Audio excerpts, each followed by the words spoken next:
ये लड़ाई हमारी 128 में न्याय और अन्याय के बीच में है, धर्म और अधर्म के बीच में है। कृष्ण की ओर से, भगवान कृष्ण पांडवों की ओर से एक संधि का संदेश लेकर के गए थे और कौरवों से कहा था कि तुम सिर्फ पूरे राज्य में से 5 गांव दे दो, 5 गांव, और इसी में ये अपना गुजारा कर लेंगे। तो दुर्योधन ने कहा अपने अहंकार बस कि तुम 5 गांव की बात करते हो, हम तुम्हें सुई के नोक के बराबर भी जगह नहीं देंगे। भारतीय जनता पार्टी के धर्म अधर्म की बात ने मैं इसलिए कह रहा हूँ, इस ब्रज क्षेत्र में 65 सीटें हैं, पश्चिम में 107 सीटें हैं। मैंने बात पूछी थी 128 पे टिकट मुझे क्यों नहीं मिला। पार्टी तो कभी जातगत बात नहीं करती, कभी नहीं करती ना। तो बोले नहीं, आंकड़े 128 पे लोध बिरादरी का फेवर करते हैं। अब बात जातिगत की आ गई, तो मैं पूछना चाहता हूँ शीर्ष नेतृत्व से, ये मैथिल समाज जो कि डिवोटेड समाज है, समर्पित समाज है भारतीय जनता पार्टी के लिए, पिछले 5 सालों में क्या दिया, कोई जवाब दे इस बात का। और इस बार क्या किसको सीट दी, कहाँ से सीट दी, कोई जवाब दे इस बात का किसी के पास कोई जवाब नहीं है। और इसके साथ अन्याय हुआ है, इसलिए मैंने ये धर्म अधर्म, न्याय और अन्याय की बात की।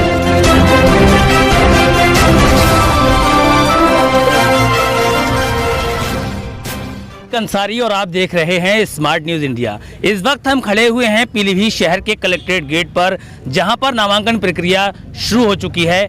अगर बात करें उत्तर प्रदेश की राजनीति की, तो उत्तर प्रदेश में 403 सीटों पर विधानसभा का चुनाव होना है। और अगर बात करें पीलीभीत जिले की, तो पीलीभीत जिले में 4 विधानसभा सीटें हैं। वहीं पर एक बरखेड़ा विधानसभा सीट है जिस पर तमाम पार्टियों के प्रत्याशी हैं। एक तरफ समाजवादी पार्टी से हेमराज वर्मा जी हैं, तो वहीं दूसरी तरफ भारतीय जनता पार्टी के प्रत्याशी हैं। लेकिन वहीं दूसरी तरफ भारतीय जनता पार्टी के बागी कार्यकर्ता जो कि महेश योगी के नाम से जाने जाते हैं, उन्होंने आज अपना नामांकन किया है बरखेड़ा विधानसभा से। नामांकन करके बाहर निकले, इनसे जानेंगे कि चुनावी रणनीति क्या है और अगर विधायक बनते हैं तो बरखेड़ा की जनता के लिए किस तरीके से विकास कार्य कराएंगे।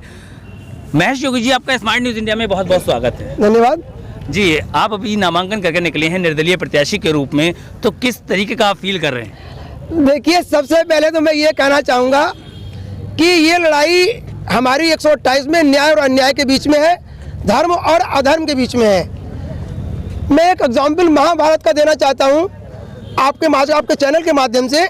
डालो भी है। महाभारत में डालो भी है। भगवान कृष्ण की ओर से, भगवान कृष्ण पांडवों की ओर से एक संधि का संदेश लेकर के गए थे और कौरवों से कहा था कि तुम सिर्फ पूरे राज्य में से 5 गांव दे दो, 5 गांव, और इसी में ये अपना गुजारा कर लेंगे। तो दुर्योधन ने कहा अपने अहंकार बस कि तुम 5 गांव की बात करते हो, हम तुम्हें सुई के नोक के बराबर भी जगह नहीं देंगे। और आगे चल करके यही महाभारत का कारण बना। साथियों, ये लड़ाई धर्म और अधर्म के बीच है, न्याय और अन्याय के बीच है। इसमें हमारे समर्थकों का ये अपार जनसमूह जो देख रहे हैं, ये इनका स्नेह और प्यार है, इन्हीं के बलबूते हम ये चुनाव जीत लेंगे। इससे पहले आप भारतीय जनता पार्टी के लिए कार्य करते रहे हैं, अब आपको टिकट ना मिला जिसकी वजह से आप जो है निर्दलीय प्रत्याशी के रूप में चुनावी मैदान में हैं। ये जो कार्यकर्ता हैं ये भी कहीं ना कहीं भारतीय जनता पार्टी के सपोर्टर रहे होंगे, तो क्या लगता है कि आपको खुले मन से सपोर्ट करेंगे? ये आप एक से पूछ लीजिए। ये कोविड के कारण ये भीड़ इतनी नहीं आई है, नियम का पालन करना इसलिए, वरना आप जगह जगह अपना चैनल लगा के देख लीजिए, ऐसी 100 जगह भीड़ मिलेगी आपको। और कुछ लोग तो ऐसे हैं जो आपके सामने नहीं आएंगे कि आप चिंता न करिए, इनको ऐसा खोखला कर देंगे, इनको ऐसा जवाब दे देंगे, ये सोचने के लिए मजबूर हो जाएंगे। जैसा आपने अभी कहा कि ये धर्म और अधर्म की लड़ाई है जी, तो क्या लगता है कि भारतीय जनता पार्टी अधर्म की रास्ते पर है? मैं भारतीय जनता पार्टी के धर्म अधर्म की बात ने मैं इसलिए कह रहा हूँ, इस ब्रज क्षेत्र में 65 सीटें हैं, पश्चिम में 107 सीटें हैं। मैंने एक बात पूछी थी 128 पे टिकट मुझे क्यों नहीं मिला। पार्टी तो कभी जातगत बात नहीं करती, कभी नहीं करती ना। तो बोले नहीं, आंकड़े 128 पे लोध बिरादरी का फेवर करते हैं। अब बात जातिगत की आ गई, तो मैं पूछना चाहता हूँ शीर्ष नेतृत्व से, ये मैथिल समाज जो कि डिवोटेड समाज है, समर्पित समाज है भारतीय जनता पार्टी के लिए, पिछले 5 सालों में क्या दिया, कोई जवाब दे इस बात का। और इस बार क्या किसको सीट दी, कहाँ से सीट दी, कोई जवाब दे इस बात का किसी के पास कोई जवाब नहीं है। और इसके साथ अन्याय हुआ है, इसलिए मैंने ये धर्म अधर्म, न्याय और अन्याय की बात कही है।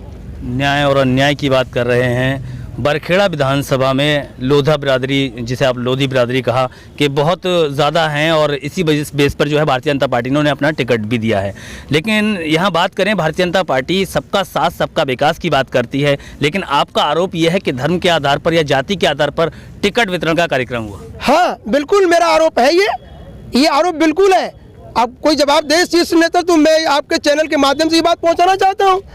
और अब रही आंकड़े की बात, चुनाव के 1,10,000 में एक ही जाति वर्ग के लोग 3 लोग लड़ रहे हैं, और हमारे साथ भुर्जी समाज, राठौर समाज और आपके ये नाई, कुम्हार, लोहार, बढ़ई, जितना समाज है आपको मैं बता दूं, मौर्य समाज है, ये सब मेरे साथ 1,30,000 पे मैं चुनाव लड़ रहा हूँ। मैं यही कोरी बातें नहीं कर रहा हूँ, इसका रिजल्ट आपको सामने नजर आएगा। जैसे आपने कहा, यानी कि आप मानते हैं कि भारतीय जनता पार्टी है जात पात की राजनीति करती है। मुझे अभी तक महसूस नहीं हुआ था 33 साल तक। इस विधानसभा बरखेड़ा के किसी बच्चे ने मुझसे नहीं पूछा तुम किस जाति से आते हो, कभी नहीं। और इतना इसने दिया, और ना मैंने किसी से पूछा तुम किस बिरादरी से, किस जाति से हो। लेकिन आज इन्होंने सोचने के लिए मुझे मजबूर कर दिया, तब मैं ये बात कह रहा हूँ। बरखेड़ा विधानसभा से जीतकर अगर आप एमएलए बनते हैं, जनता आपको चुनती है, लखनऊ पहुंचते हैं, तो बरखेड़ा के लोगों के लिए मुख्यतः से क्या कार्य कराएंगे विकास के? चिकित्सा, शिक्षा और रोजगार। हमारे जिले की बगल में सिडकुल है, सितारगंज जगह है जो उत्तराखंड में पड़ती है। चाहे तो यहाँ का जनप्रतिनिधि 10-5 इंडस्ट्री लेके आ सकता है, जिसमें लाखों शिक्षित बेरोजगार रोजगार पा सकते थे। सबसे पहले मैं वो काम करूँगा। इस चिकित्सा, स्वास्थ्य और रोजगार की बात कर रहे हैं।